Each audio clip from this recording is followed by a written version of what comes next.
අයබෝවන් මහනුවර නුවරඑළියට යාමට ඇති ප්‍රධාන මාර්ගය කේරළේ ගම්පොළ කුසල්ලාව රම්බොඩ හරහා නුවරඑළිය යාමයි.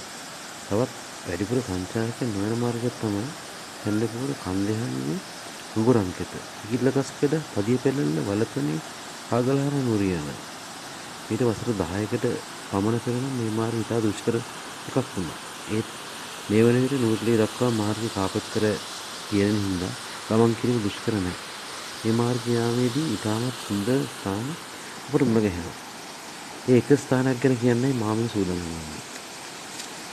මහනුවර සිට නහගුරංගට පසුකොට පදියපැල නගරයේ පසු කර වලපනේ දිසට කිලෝමීටර් 6.9ක් පැමිණි පසු දක්නට ලැබෙන මනස්කාන්ත දියඇල්ලකි ආන්දාවල දියඇල්ල. මේ මහනුවර නගරයේ සිටම කිලෝමීටර් 53ක් දුරින් මේ පිටා තියෙනවා.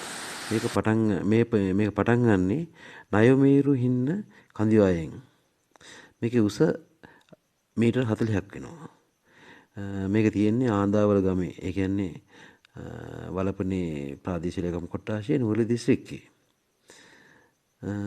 මෙතන ඔබට දියල ළඟට යන්නත් පුළුවන්, පාරේ ඉඳලා බලන්නත් පුළුවන්. හරි ලස්සනයි.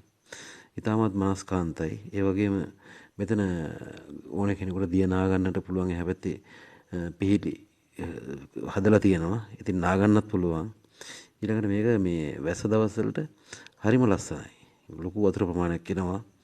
ඒ වගේම ඉතින් මෙතන හරිම ලස්සනයි. ඉතින් පරිසරයට හානි කරන්නේ නැතුව